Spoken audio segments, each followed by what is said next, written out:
Yeah, brief introduction, guys. Andy, if you want to go first. Yeah, happy to. Good evening, everyone. Andy Vaughan, local government lifer, interiming for the last 5 years or so, and looking forward to this evening's discussion. Yeah, hi everyone. So my name's Glenn Humphries. Similar to Andy, started at 16, lifer, did 42 years at my last council. My final role was corporate director. Managed a wide range of services. Probably we might get talking about that later on. Worked for 3 councils since I left, and do a lot of coaching and mentoring with managers, and hopefully we'll get to talk around that later on today. But looking forward to today. Great. So guys, what have your careers been to date? If we want to maybe go with you, Andy, first. Yeah, careers. Thank you, Jess. As I say, a local government lifer, so I'm sure you don't want to go back as far as being a 16-year-old. That's a very, very long time ago. We started my local government career as a 16-year-old.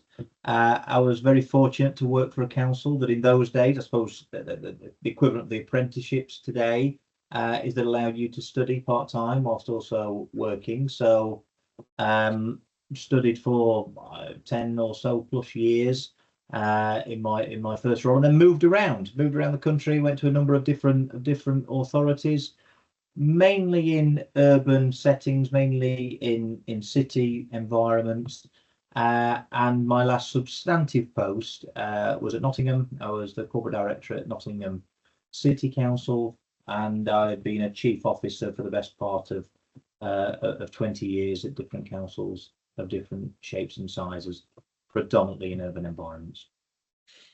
Okay. And Glenn, how about yourself? Yeah, so started at 16 as a labourer in the council. Like Andy, very lucky to be invested in. Fulfilled lots and lots of qualifications. Took up my first director role 2009, and subsequently took on the role of corporate director in the latter few years of my career. Similar to Andy, covered lots of the environment type work, the licensing, did a lot around property and assets. Also managed a lot around community cohesion, things like homeless and domestic violence. So by the end of my career, I had quite a wide spread of experience, and actually has been really, really useful. I'm sure Andy will have been saying as we've got into carrying out these roles. Surprising how many times you pull on that experience. So yeah, that's me. Yeah, I think, Glenn, I don't know about you, but I never had a career plan. I never had a career path. And I think the beauty of local government is you get to experience lots of different services in lots of different places. But I say ended up as a chief officer, but never had a burning desire to be a chief officer. It rather just happened. Maybe we'll get into interim and the kind of the connection, but I don't know whether you ever had a plan. I certainly didn't. No, I've spoken to many people about this. No, I never had, actually. Like you, Andy, probably tried to do the job well, whatever they were doing, and got recognised for that. And then people said, oh, there's a job going, and you might be interested in that. And probably you think, oh, well, probably we'll talk about the imposter syndrome, probably all through your career thinking, can I do this?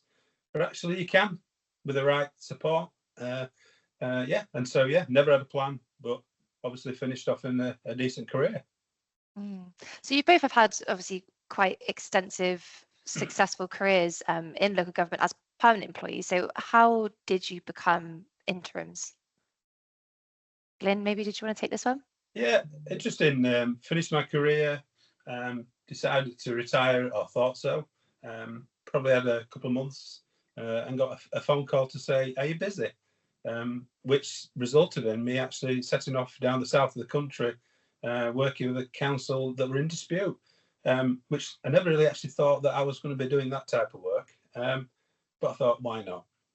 Very daunting. So yeah, that was it really. And that said, as it says, the rest was history. So I started my career down there, working with them, realised I really loved it, probably helped. I always had a bit of a desire to maybe set up my own business and work with others. I always had a big passion for helping people, and realised actually, yeah, I liked this. I liked what I was doing. And then I went again within months or so. I was asked again to go and help another council in dispute. I seem to have dropped into a bit of a niche which I never really thought I'd ever wanted to do that, if I'll be honest with you. But yeah, but it's much more than that, and probably we'll talk about that. It's not just about helping with a dispute; it's helping people as well. So, yeah, right, you, Andy? I think if I said it was all part of one great big master plan, you'd not believe me, would you? So I think, you know, so I've been interim for the last five or so years, and I will probably describe myself as an accidental interim, because let's be honest, it was time to leave Nottingham, you know, and without going into the whys and wherefores, it was time to go. And I think a lot of people find themselves at that stage of their career. And you know, I'd probably have remained a full-time council officer, but that wasn't to be. So I took voluntary redundancy from Nottingham, and then you're left thinking, well, what do I do? Because I've only ever been a local government officer. This is my jungle. This is what I know. Where, you know, what do I do now? And we're very fortunate that when I left Nottingham, it was at a time in kind of our lives where the mortgage was paid and you're probably more financially secure than you had been in your younger years. So we opened a coffee shop. We opened a deli. We opened a pub just down the road from where we live. And the first plan was, you know what? I've done my 30 odd years of doing 8-day-a-week jobs. We're going to do something different. We're going to do something together. We're going to do something as a family. And that's what we did. However, I don't know whether it's the calling or it's just your experience and where you're from, and you know people in the industry and the sector. And I think, as Glyn suggested, you know, you get a phone call, say, can you come and help someone with this piece of work? And so I kind of stumbled into interim management, interim leadership. 5 years on, 6 different assignments. Some are consultancy based, some are kind of interim management based, and that kind of brings us to where we are today. And I think maybe we might get on some of this later, Jess, but I think I had to learn. I hadn't given it much thought about what the difference was between being a full-time chief officer and an interim, and I've kind of learned that as we've gone along, and I've probably got better at understanding the difference and perhaps managing the difference better than I was at the outset. So no great master plan. I always said I'd harboured a desire somewhere along the line to be self-employed, though. I'd always wanted to work for myself, and I think interiming gave you the flexibility that I probably craved for, but also you know, allowed you to use all your experience over the last however many decades. And it's really interesting as well, and kind of from obviously on the other side of the fence, kind of being a recruiter, you know, there's a bit of a mix as to why people move into the interim market, and I can kind of see here there's a mixture of people that already exist in interims as well as people that are permanent employees, and it is quite a daunting experience entering a new organization as an interim. You are showing vulnerability. Are you going to be welcomed with open arms? Are you going to face resistance when you're challenging existing processes and implementing change, where you have to prove yourself and your skills and experience? And I guess kind of from your perspective, Glyn, how does it feel going into a new role? How do you learn to be an interim? You know, it's really daunting. Somebody just put something in the chat around the imposter syndrome. You've got a raging amount of emotions running around your head. You know, I've left one council. Will they like me? Have I got skills? You know, will I make an impact? There's just so many things running around your head. One of the questions was, what did I do? I'll be honest with you, I spoke to people like Andy. Andy was one of the first people that I spoke to. In fact, I went down to his deli and we had a nice coffee. And Andy, you know, very kindly spent some time with me to say, you can do this. You know, what you're stressing about, pull your socks up, get yourself into it, you know. And it probably needs a bit of that. And I think, coincidentally, I think I've done that with quite a few people over the last couple of years who I've had conversations with who have dropped into the same space. And that I would say everyone, males and females, have all got this imposter syndrome running through them. You know, will I be effective? And everyone I've actually spoken to have just done incredibly well, and you know, they're thriving. And back to your question, I suppose, is yeah, of course you're anxious, of course you doubt yourself. I think you've got to get a bit of get some support from around you, colleagues around you, people you've known, make that leap. You know, it is, you know, when I first turned up at my first assignment, you know, big civic centre, didn't know anyone, didn't know anyone from the district or the area at all. I just had to rely on myself, you know, my own confidence. But you know, don't jump into it. I think, you know, I would say is the thing that Andy often talks to me about, and I really is being genuine. Andy, I don't know what you think. It's that being a genuine person. We're human beings, aren't we? So it wouldn't be kind of human if you weren't daunted by entering a new career in a different phase. And particularly, my perception, Jess, and you'll tell me if it, but you know, some things led to you. There's very few people kind of, you know, step out of their permanent role into the interim. So some things happened that's led to that particular reappraisal of life. So sometimes people's confidence has taken a bit of a knock. And probably you do need, therefore, to just kind of understand the support network around you. The words I was saying to you the other day, Glenn, I had a management coach some years ago, and he said, "You will have a midlife crisis, you know." I said, "Well, I'm not sure." I said, "What do you mean a midlife crisis?" He said, "You will have a midlife crisis. Everybody does." He says, "You will reappraise your life, and you will either say, yes, I'm happy with what I've got, I'm happy with my lot, and I'll carry on, or you'll find yourself doing something different. You know, you might go buy a sports car, you might go buy a motorbike, you might do whatever, but you will reappraise your life." And I think interiming, well, for me anyway, it was a little bit of that midlife crisis. I'd been a council officer for a very, very long time. I'd achieved lots of things I'm very, very proud of. I had a fantastic team. I was really, but that was then, and it's kind of what do you do next? And I think interim was a bit of my midlife crisis. But yes, you know, if you're going into new organisations, it's different. You don't know people in the way you do in substantive organisations. You've clearly got a brief to fulfil, so it's a different challenge. And I think you get more comfortable with it the more you do, same as anything else. But certainly the first few, yeah, of course they were daunting. Of course, there was the unknown in there, and I think that's a perfectly natural human reaction.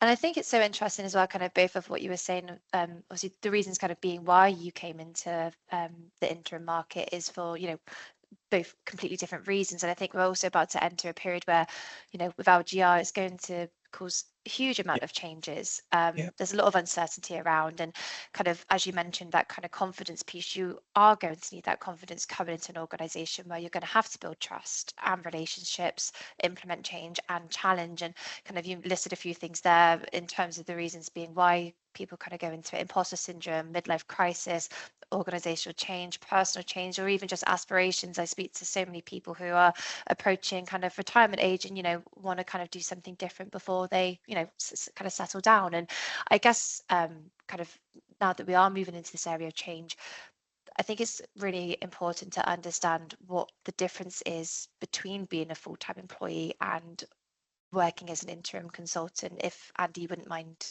kind of explaining your perspective. Yeah, I think I mean, why do organisations appoint interims? And you know, you'll be more experienced in this than I am, Jess, because I've only got my own experiences. But something's happened that's led to the phone call to the recruiters to say I need an interim. You know, a restructure, you know, LGR, skill sets they haven't got in the organisation, a key person leaving. Something's happened, and you're parachuted. You're kind of parachuted into that particular organisation. So I think understanding what the driving force is and the driving purpose is first and foremost seems really important to me. The interim assignments I've had, they've wanted the employers have wanted you to be the change catalyst, to be the change agent. It's a problem rather than necessarily a kind of a succession to something else. So there's a problem that they want you to fix. And invariably, they want you to be the change agent, bring some outside energy, some outside experience into that organisation. So you're looking to have some impact. You're looking to have some understanding, but you're not looking to be there for an extended period of time. So I think my learning in the interim assignments I've had is consider offboarding as part of your induction. An interim, a very experienced interim, said to me when I was starting, plan your exit as part of your induction, and I think that's important because it's too easy to get not get stuck. That's the wrong, but to stay too long in an organisation if you're meant to be the kind of catalyst for change. Yes, you are responsible for whatever change initiative that you are looking to develop, but also, and Glenn does this really, really well, is kind of knowledge sharing, knowledge transfer, coaching, and so you don't have an impact and then you clear off to the next, and things slip back to where they were. So building the teams, building the confidence of the teams, building the skills of the teams, talking to the teams and the wider team as well. I think delivering real tangible outcomes as well. I mean, one of the things I think is often underestimated by with interims is you're not just another consultant who's here today, gone tomorrow. You do want to have an impact as well. It's not just about kind of having an assignment and then moving on. You do want to leave the organisation in a better place than when you joined it. And I think you're in a quite privileged position that you can be more liberal in your interpretation. So you can speak truth to power in a way that perhaps you feel more inhibited when you're part of the workforce.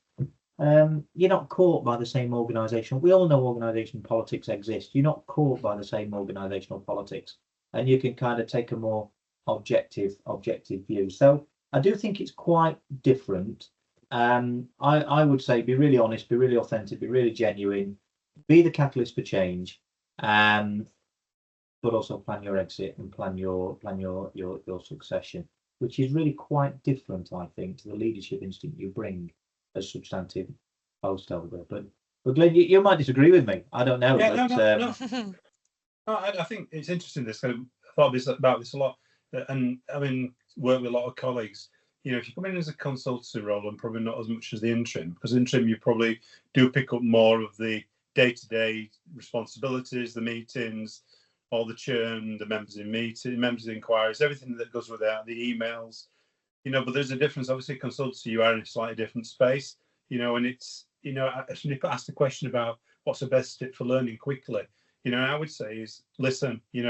Someone said to me, you've got 2 ears and 1 mouth. I think it's really important that, listen what's going on, talk to people, try and get a view for what you assume is going on.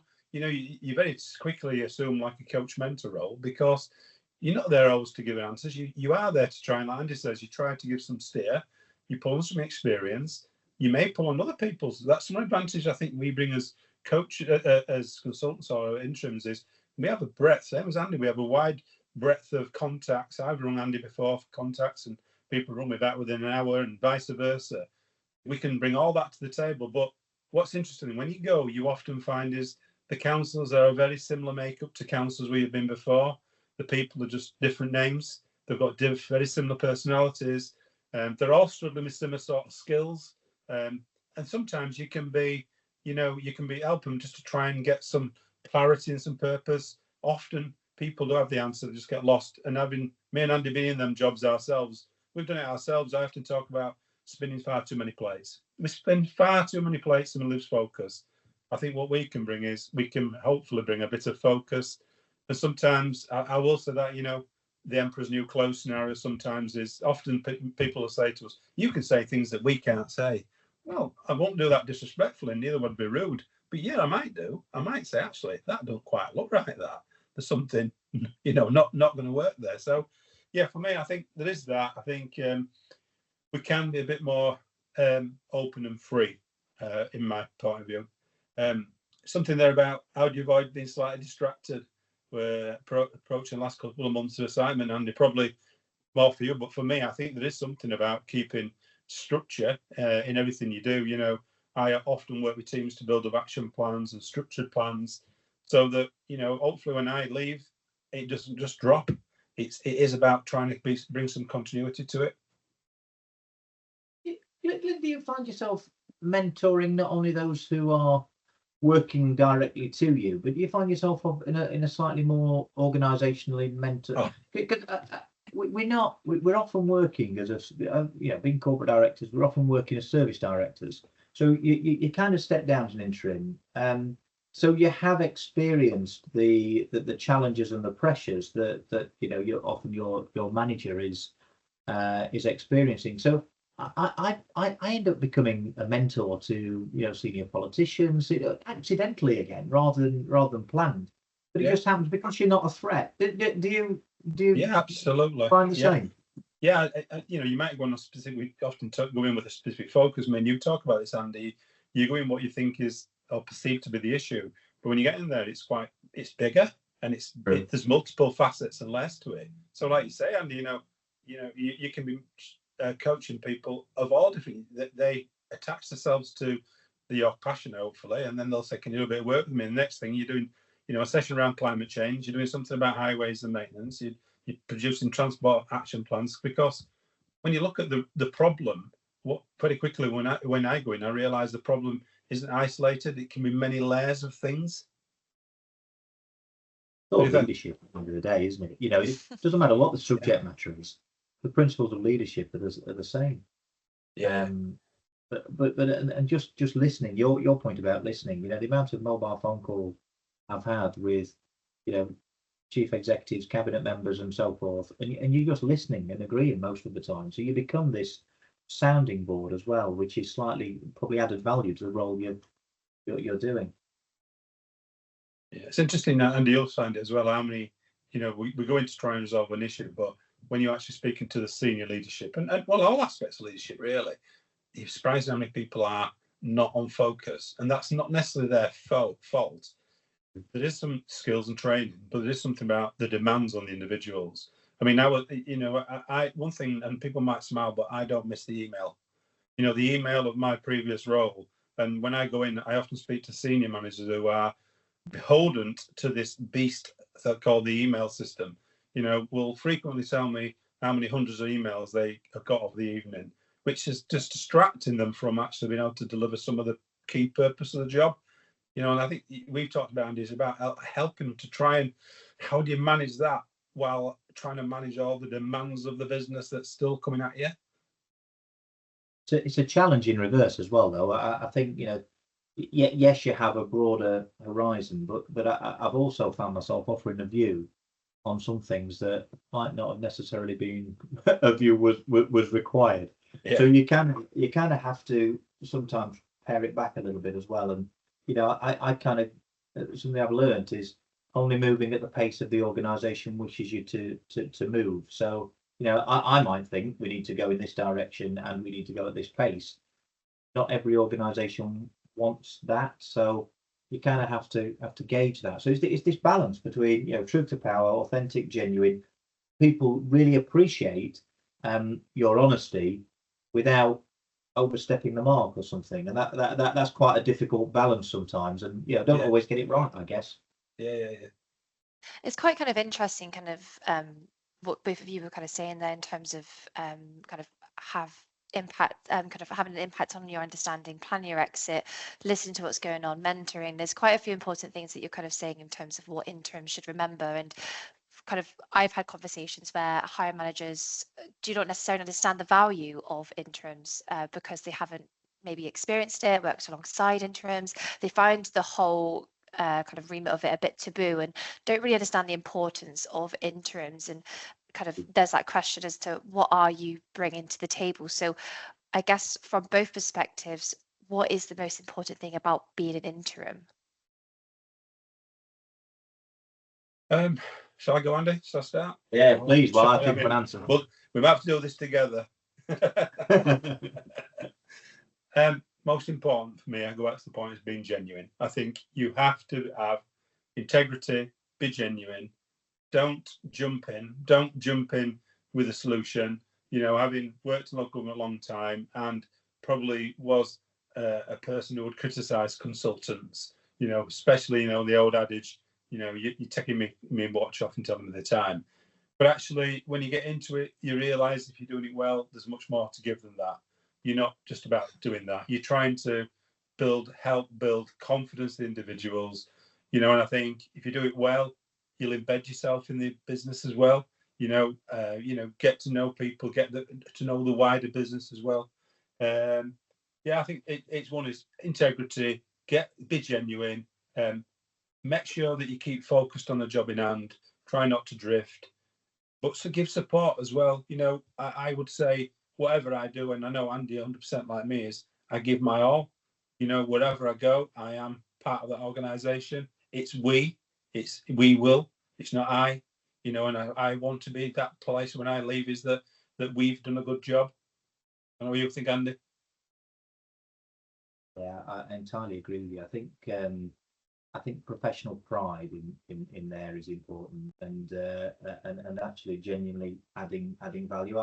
I'm with you. I used to be quite intolerant of interims and consultants because they just say what I said, but because you said it, people listen to you, and I couldn't quite understand that. So in reverse, I'll say, look, I'm happy to I'm happy to be the message carrier if that helps. I think sometimes something that's perhaps underestimated is the way you're built. Probably is you genuinely want to improve things. I get quite intolerant and frustrated about mediocrity and poor performance. So I want to tackle that as a human being, let alone as a consultant. So I genuinely don't. I'm not here just to pop an invoice in and say, oh, thank you for. I genuinely want to make a difference. And I find myself saying, why am I the one in this room that seems to care the most? Because this is your organisation. I'm here to help you as your, but being quite authentic and genuine, but a genuine passion, which I think sometimes is understood. You might have a slightly different job title on your ID badge, but you're still a local government officer who wants to do the best by that particular organisation. And I think legacy, and I don't mean that in a, but build the team for when you move on. So I still get people who call me from previous assignments. They still sometimes just phone me up to tell me how they're getting on, or sometimes they'll call to just have a grumble or something because you know what they're grumbling about. But you build those relationships that go beyond your tenure of an interim assignment. I think if you do that, then I think you by and large can finish an assignment thinking that you've added some value. I think it's something as well, about vulnerabilities. It can be classed as a perceived weakness, but when you go into an organisation, I think I'm will share both experience, but also I think being vulnerable where it's been a painful experience, and I think that's the way I try to attach to people because I'm never will be the finished article. The old adage, I'm always learning. So I'm happy to speak to people when I can see that they're also struggling, to try and attach myself to that emotion as well, because one thing that I never want to be able to leave a place where anybody's left feeling that they're not worthy or that they can't do it. Our role is, going back to the point, is we're much more than trying to find a solution. We're trying to find a solution by fixing if there's problems with staff or issues or competencies or imposter syndrome. I'll keep saying it because I don't think I've met many managers who would not voluntarily say they've got imposter syndrome, but when you sit down and explain it to them, they are, and sometimes the organisations made them feel a little bit like that. Just one of the questions in there about change management that came up about was change management and project management useful? 100%. For me, unless I bring structure, and I don't want to be, I keep telling everybody who I work with that I'm not a control freak. I think I'm kidding myself a little bit, actually. Admission to coming out. I need to work in structure. So, I've just been in a coaching session today, actually, and talking about, we've got to bring some elements of structure to this in control. Otherwise, we're just managing anarchy, So I can see when often one question is often asked, you arrive at a council, how will they perceive you? It was this crazy person coming in and coming up with all these silly ideas. But actually, I do try to do it in a softer way that tries to give an explanation why we're doing it. And certainly, I think, Andy, I'll be all on you on this, but certainly using proper project management and structure is helpful. Isn't it obvious, Cliff, that you kind of, we all know what we should do, but sometimes we just don't quite get around to it for whatever reason. So So when you go in there and say, what's the corporate plan? Where's your performance framework? Where's your service plan? Where's your hierarchy? Where's your budget? Where's your all that? Where's your risk? All those things you should have. And people look at you and say, well, I know we should, but well, we used to have one down in this. And they, well, why don't we start there? Why don't we start with what we know we should have, and just put the tapestry in place? So it's not earth shattering. It's just the momentum to say, right, well, let's do it then. Let's do what we all know we should do. Yeah, absolutely. And it's challenging, that, isn't it? When the individuals are getting pulled everywhere, and you're saying to them, "Where's your risk register? Where's your business continuity plans?" Not another one. But actually, if you haven't got it, I'm not going to criticise you. I'm going to work with you. So can we get let's see what you've got, and let's try and pull it back together, and let me critique it. Let's critique it with the teams. Let's create ownership. So there is something about it, and you don't want to be too obsessive about it. But in reality, is as a senior manager, that is your role. But isn't this takes us back to where we started? But if everything was well oiled and working as it should, they probably wouldn't be having an interim in the first place. There's a challenge and there's a problem and there's a need, and it's our job to try and fulfil that. And can I just ask a question, probably to this debate at the same time, because we can bring structure and clarities. Obviously, I see at times then you get imbalances in terms of competencies of, and I mean management from supervisory up to senior levels, and that then can cause a problem. We work very much on trying to create structure. Obviously, people can get their heads turned very quickly by having to work in the organisation due to the capacity issues. And so when we talked about earlier on, when you first arrive, it may be that's the issue, but in reality, there's a multiple facets of things. And often, we have to start to look at the OD element of the business as well. I don't know what you think. It's always about people, isn't it? It's always about you got structure and systems, but it's always about people. And there is an unquestionable kind of capability capacity gap in local government. So we described our career paths as being quite similar, but you felt invested in as a local government officer. I think that's in some respects a different era. We've had how many years of austerity. I know we've come out of austerity, but a lot of that thinking still remains, and there's a real dearth and shortage of talent and confidence. So 9 times out of 10, your point is you end up but the raw ingredients of great people are often there. They've just not had the investment and the oxygen to grow. And I think if we can put those two, not always, but if you put those two things together, then I think that's really helpful.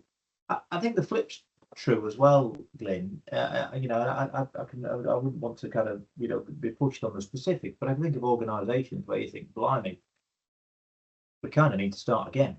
On some of this stuff. So there's also that kind of honest reflection of where we are, and where we're asking some things of people that they just don't have the capability, which isn't their fault. But we do need to think differently, and I think that kind of reflective, supported but challenging kind of mindset is what I think. What I think good interims bring.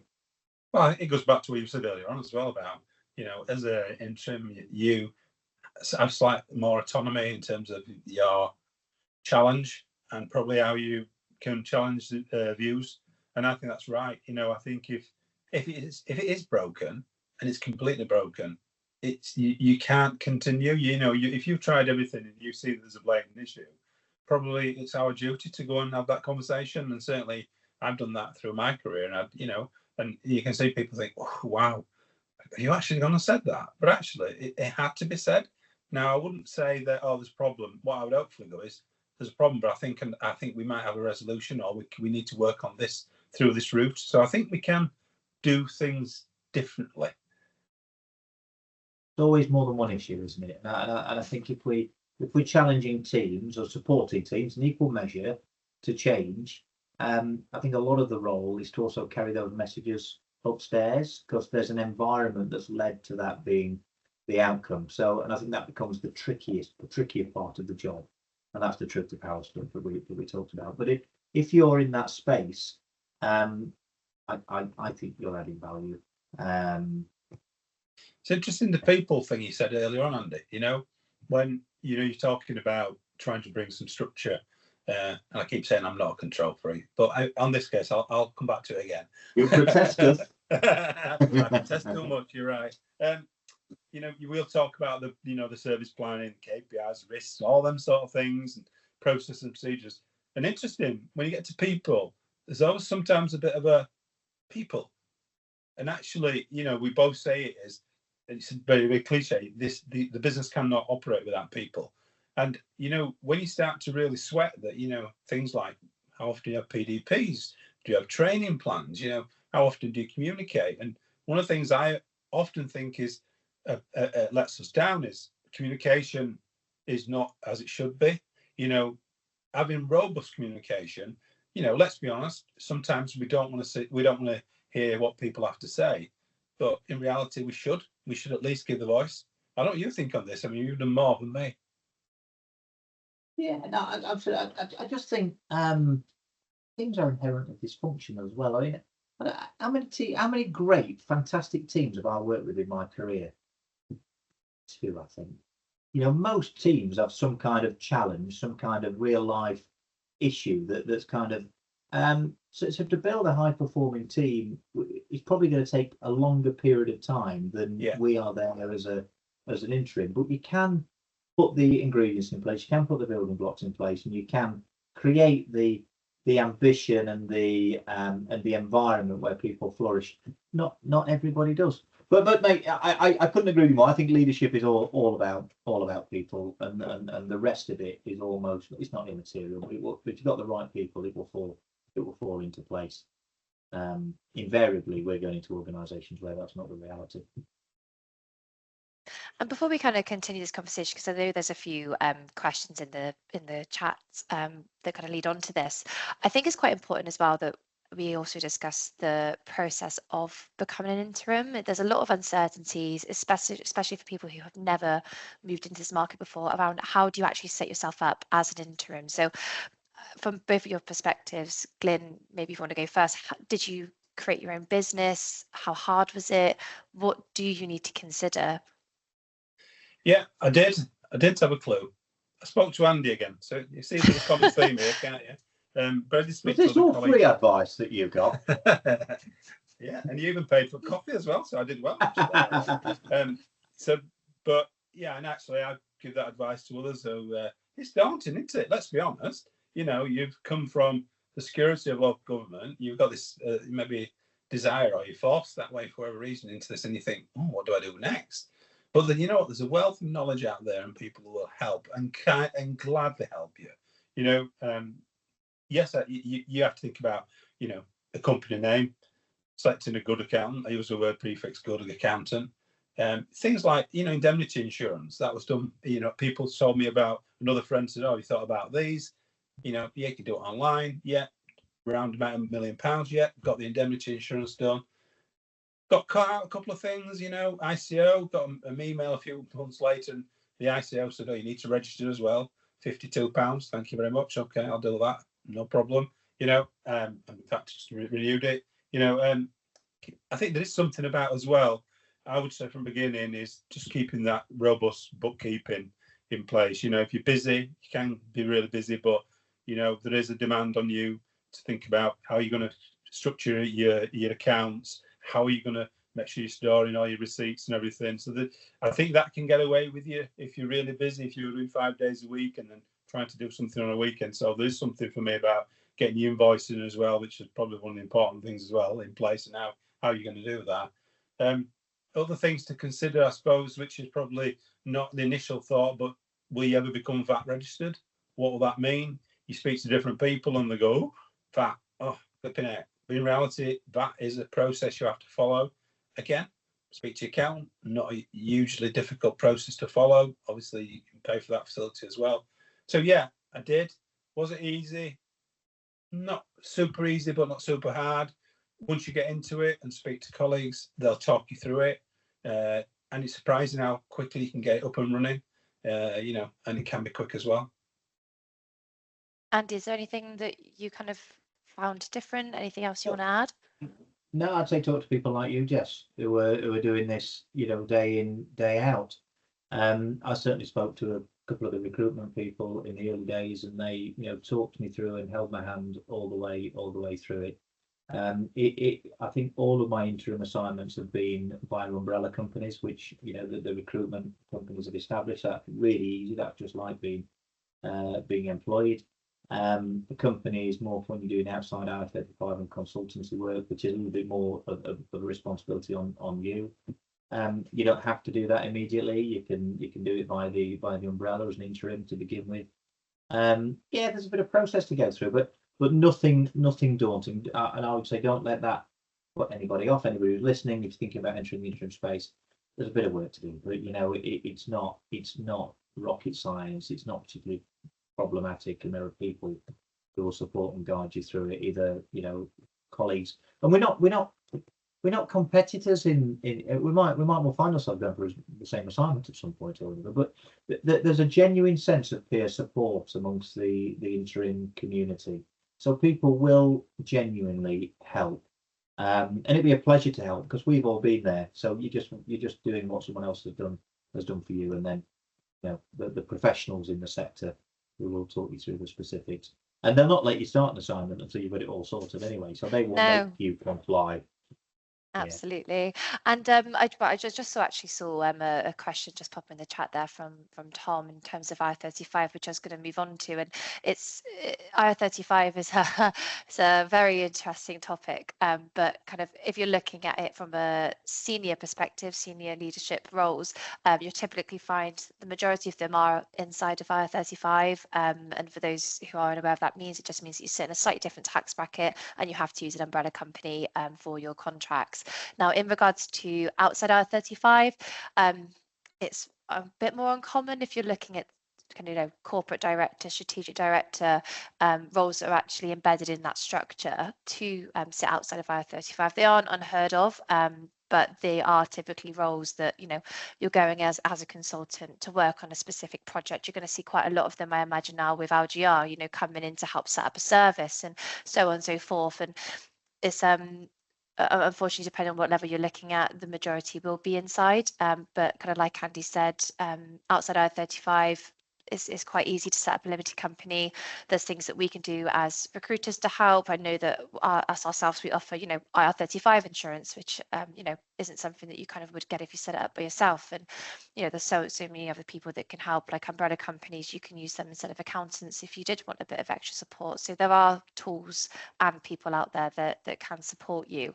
But again, just going back to the question in terms of IR35, it does very much depend on what the scope of the role is, as obviously we've got to make sure that everything kind of is above board.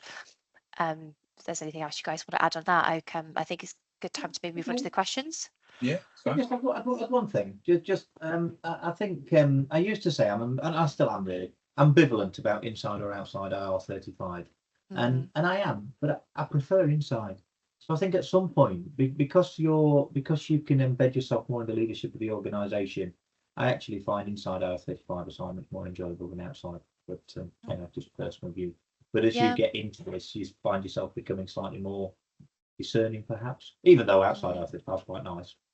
Yeah, and I think as well, one thing that kind of people look at in terms of a deciding factor is obviously rate, and I won't kind of go into the ins and outs because it's very different depending on what it is that you're looking to do, but I think just very much look at the logistics, get quotes. Those are things that we can do for you as well as recruiters, both for inside and outside R35.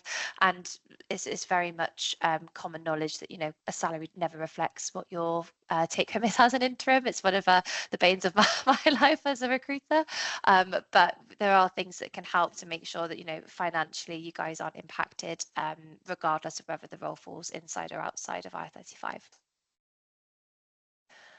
So just moving into then the questions. So apologies if we are kind of repeat ourselves, but Sarah mentioned a bit towards the beginning in regards to imposter syndrome. I know we have spoken about this a lot, but is there anything else that you guys want to add in terms of what tools are available for you guys to use to overcome that? Yeah, I'd start. I think we touched on get a good coach. Coaching, mentoring, For me, certainly, having been part of it initially and then being involved with it a lot, I think a coach will help a lot in terms of even trying to understand yourself, trying to understand where you're trying to go, just the mood. And if you get a good one, I think can help you in leaps and bounds. Certainly the person who helped me was incredible. And I think half the battle is admitting that you've got the imposter syndrome, and don't be afraid to say it, because most of us do. And even when you think you've got over it, you'll have moments where you'll drop back to it and question yourself. Some little thing might just start it. Andy? Yeah, I mean, imposter syndrome sounds like a criticism, and it isn't. It's just normal, vulnerability. And I don't know anybody who doesn't. If you've got a big meeting and you're front and center of a presentation, or you're addressing a staff group, I don't know anybody who doesn't get nervous, and I just think that's normal. I think embrace that, and it's no different as an interim as it is as a substantive post holder. It seems to me. But your sport network is different. I think that's the key point. Absolutely. And this one's directed at yourself, Andy. Do you think level government reorganisation will create more interim roles? Yeah, I do. I just think if you're going through LGR at the moment and you're approaching 55, you've clearly got that thought process. Some people are looking for new opportunities. Others are looking to kind of step off the bus. It's difficult to recruit, particularly if the council may only be here for another, small number of years, couple of years or so. I think that the change agenda is quite interesting, and kind of the appetite for change, and then how far does LGR actually suspend some of that? Saying, well, we don't know because we'll put that on hold for LGR. I think that's an interesting trend. But yeah, I do think. I mean, LGR's the biggest change since 1974. Change requires capacity. Change requires expertise and knowledge and experience. So yeah, I do. I mean, Jess, you'll have a view on that from a sector perspective, I imagine. Yeah, absolutely. And we're already kind of seeing it take place at the moment. A lot of permanent employees, in particular, are reaching out because they feel this level of uncertainty as to, is my role going to be, is it going to exist, in however long's time? And that's going to create gaps alone, just with kind of people leaving permanent roles, let alone, mergers or reorganizations, so on and so forth. I think it's going to change quite substantially, to be honest.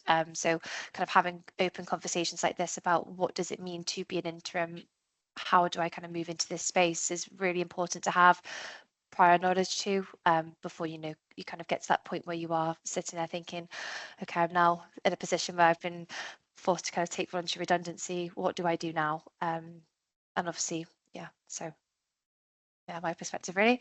And I think Solomon's actually left the chat, but we'll kind of ask this question as it's recorded. I'm sure he'll jump back on afterwards to listen, but he's said that he's never been an interim before, always been fixed term and permanent employee, always client side and mostly public sector, recently graduated with his MBA. How does he make the leap into interim executive roles? For me, I think it's been clear about what is your specialism. The MBA might have brought some qualities or some new skills, but for me, is your CV and what is it you wanting to do. I think just be clear about what's the area you want to major on as such. If you've learned a new skill through the MBA that you think can be shared and be knowledgeable, but I think going back to my point earlier on, the MBA or MSc can bring lots of great skills. But it is about you as well. You as the package. What do you bring to the organisation? So yeah, just be clear for me. Just be clear about what you want to basically provide. What is the skill set you're offering? I'd add to that, Glenn. Be comfortable with the uncertainty. So you've got to be in a position where if you're not working for 3 months, nothing to do with you. It's just that way the market is. You've got to be comfortable with that kind of work pattern. Not everybody is, and you've got to be at a certain stage of life, I think, to be able to do that practically. Speak to people like Jess. Yeah, absolutely. And Debbie's kind of asked, when you say that you found yourself in the roles, what steps did you take? How did you get the word out that you were in the market for roles? I didn't. Interestingly, I never did. I thought it's probably like the career stuff. I never did. I think with people you build friendships over your career.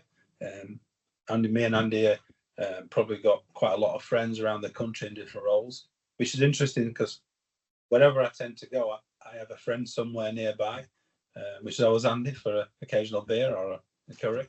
But yeah, that's been not sounding conceited or anything, actually.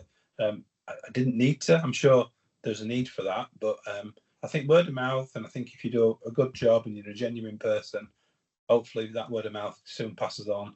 And I certainly like the recruitment world. Jess, I don't know about you think. I mean, the recruitment world, you'll get a bank of people who you know they're doing a good job, and then I suppose you also lean on that as well.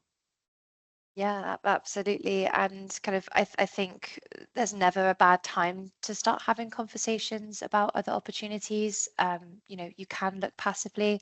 I think kind of make yourself present on LinkedIn. LinkedIn for recruiters in specific is just such a big platform where we kind of have conversations with you guys, even if it's a matter of I'm not looking right now, but you know, quite keen to hear about XYZ if you've got something like this going on, because you never know when that role is going to come across kind of your phone that is exactly what you've been looking for, and then gives you the opportunity to take that step. And I just think yeah, have conversations with people like us. Networking is really important. So yeah, I think that's the kind of main things for us really. Andy, have you got anything else to kind of add from your experience?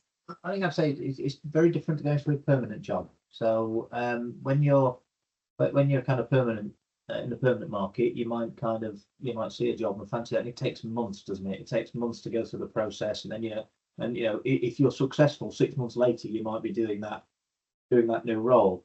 Obviously, as an interim, people know you, they know you're available. So if I'm coming to the end of an assignment, I'll say to people, right, I'm coming to the end of the assignment, I'm available as from whatever date, and then people will call you, and you might. And the biggest question I find you often get asked is, what's your availability? You know, almost the rest is secondary. So if you are available, you may well be starting on Monday. So it's a very different recruitment cycle than the permanent post holder. And the other lesson, and Jess, you'll I'm sure sport this, is you often get multiple calls from about the same opportunity. So the advice I was given is, go with whoever, if you're interested, go with whoever got to you first. Seems to be the golden rule. Obviously, my perspective may be slightly biased. To be honest, I think the people that are the big competitors out there, we kind of only really work roles on an exclusive basis, just because we want to make sure that our candidates have got the best experience. We don't want you being hit up by 10, 12 people, trying to offer you all different rates, different, so on and so forth. So I just think make sure that if there is more than one agency on it, make sure that they've got your representation, make sure that there isn't going to be any issues for you and your opportunity to secure that role further down the line because somebody that you haven't spoke to has found your CV and sent it in. You want to make sure that, all of that's protected and you've got that consent. That's the most important thing, because at the end of the day, it's yourselves that are going to, miss out on the opportunity than anyone else. And I think just going back to what you said there, Andy, as well, in terms of notice periods and availability, obviously, if you are permanent at the moment, and typically kind of at that senior level, 3 months notice is roughly on average what you probably have. It is going to be a bit of a risk putting that into place beforehand. Obviously, the interim market moves really quickly. Like Andy said, you could have an interview tomorrow and start a new job on Monday, depending on your availability. But I think just make sure that you are financially secure if you are moving into the interim market, because you will have there will be situations where you are out of work for 3 months if the market is moving in that direction. So I think just make sure that you're having those conversations as early as possible. If you are in a contract and you've got 3 months left, start having those conversations now. Don't wait a month until your contract's about to finish, because you want to make sure that you're looking out for yourself at the end of the day and you have something else lined up, because it does move really quickly. And I guess kind of that leads on to the next organisation from, just read my words there, next comment by from Kat. So what is your best tip for learning quickly about the organisation that you are joining as an interim? I think somebody put it a little bit later on. It is about listening, isn't it? Back to my, don't go in with a preconceived idea. I would never do that. I think it is about building relationships, do lots of talking, listen to people. I think there were a touch on there about including politicians as well. Use your skill to speak to as many people as you can, and not necessarily in the service area. I'll speak to head of HR, I'll speak to legal. I'll try and get a view so that then I can try and make a formed decision, and then try and create a bit of a plan with the team. So for me, I think it is much about listening. Don't go in with preconceived ideas. I'll come back to the point I keep saying, be genuine. I think we keep saying it, but be genuine. You can't just go in, I'm going to fix this. I think that would be disastrous. And unfortunately, in my career, I probably did come across some consultants who were a bit like that, and probably hence why it probably turned me off straight away, because I got that approach that I know best and I'm going to sort you lot out. Well, actually, I'm not looking for that. I want somebody to help me. So that's my view. Andy, your tech? I think if you're if you're an experienced senior officer, you are used to being lobbied. So so understand the difference when you're being lobbied and when people are imparting and sharing information. Something I have to remind myself sometimes. I can jump to conclusions a little bit too early. So work really hard not to do that. Triangulate the information. Just basic stuff that you would expect. Triangulate the information that you're receiving and make sure you've got the full picture. And try not to shoot from the hip with only half a story. I think, but to be honest, I'm not sure that's any different between being a permanent post holder and an interim. To be honest, you probably do it a little bit quicker as an interim, maybe, but it's the same principle.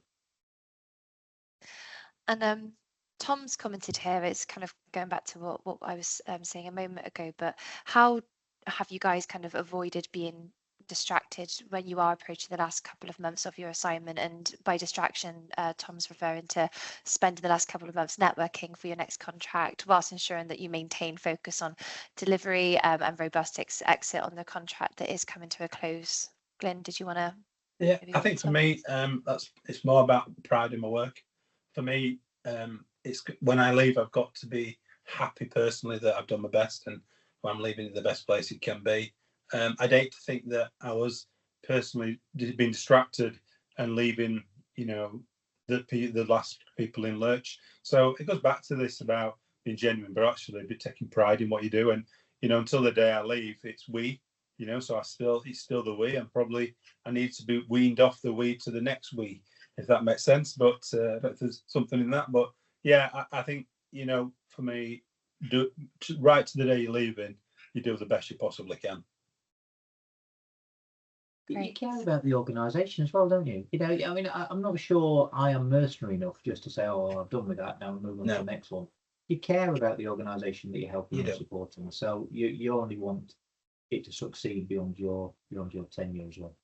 Yeah, and ultimately, I think Andy, like you, is you want to retain the friendships. I don't screw me not to. I built friendships.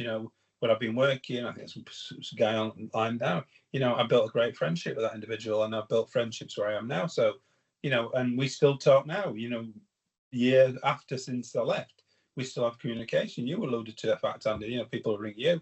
And I know when I leave this next time, people hopefully will ring me. I think I've made that impact. I've created what I would class as real friends, and I'm interested in the journey moving forward as well. Mm-hmm.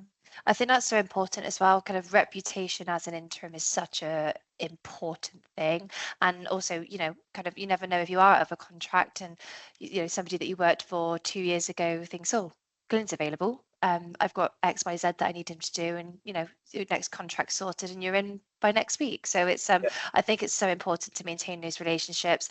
Obviously, people are working with people. It's unfortunately, there are going to be situations where you may not get on with everyone, but I think as long as you try to mitigate that risk and not burn any bridges as much as you can, and leave that kind of valuable impact, then I think you're doing the right thing. Sarah's actually left now as well, but she's asked, what is the minimum period that you would take on an interim role for? And you must need long enough to know that you can make an impact. Andy, anything? I think it depends on what the brief is and what the question is. I mean, my experience in most have been 6 months to begin with, and they've all been extended because it isn't long enough. But they invariably start with a 6 month assignment. I mean, actually, I assume that's just a standard kind of approach, really. Yeah. Glenn, anything else, or do you Yeah, kind of agree? Yeah, I agree. Probably, I think it's dependent on what the specific issue is, you know, and you know, but 6 months seems about a reasonable. Andy always used to say to me, once you get in there, it'd be getting out, and that's sometimes what happens. You do tend to elongate that process. Yeah. We have the conversations about you kind of, you know, back to where we started, you know, planning your exit at the outset, because you can end up staying. Yeah, that's Absolutely. You don't want to become part of the furniture, do you? No, so and I kind of take the same standpoint as well. Obviously, 3 months is very quick. If you are kind of, you know, happy to go into, let's say, be a bum on a seat in a way, until you kind of find your next contract, you know, fine. But just very much bear in mind that it can take that long to, you know, find something else, and you want to, at least if you're going in there, to make an impact at some point. So 6 months plus is what we kind of tend to advise anyway. Tom's also asked that, you know, he knows some great experienced interims. However, he's not yet met one that after leaving a client returns to the same client at a later date. Can that happen? And I guess kind of just going back to what we mentioned there, has that happened to either of you guys before? Not gone back, been asked to go back. So that's obviously did something right. But because I obviously went on to a different assignment, then I didn't. But yeah, so I think you can go back. I think, why would you not? You know, if you did a good job and you got them into a good place, things can change. People can leave, I guess, Andy. You know, key people leave, and if they want a bit of support for a while. So yeah, I think you could. I've worked with the same client at different councils, which, you know, your point earlier is you've done something with someone and then they move and then they say, can you come and help them there? I think in terms of moving back, yes, no reason at all why you couldn't. But if you get it right, you kind of you help the organisation move on, and it moves on under its own steam. So unless it's an entirely different challenge, I'm not sure. I'm not sure the likelihood is that you go back. Hopefully, you know, you put the ratchet in to stop things going backwards, and they've got forward momentum. Great, no worries. All right, well, I think that may actually be the end of our questioning, which is great. So thank you both so much, obviously, for your time. It's been so insightful kind of having this conversation with you. And we were saying kind of the other day that this topic, we could chat about it for days. So I definitely think there's going to be opportunity for us to kind of have further conversations about it. But before I kind of let you all go, obviously networking and supporting such a big thing. We do have a platform here at Panoramic called Login. It's on WhatsApp. It's free to use. So if you don't already have an existing network, there's a QR code there which you guys can jump onto. Again, it allows you to share knowledge, resources if there are any changes in the market in terms of legal, so on and so forth. It is put in there for your benefit. So feel free to jump on if you wanted to, yeah, see what we've got going on in there. But again, thank you everyone for joining, and yeah, Glyn and Andy, thank you so much.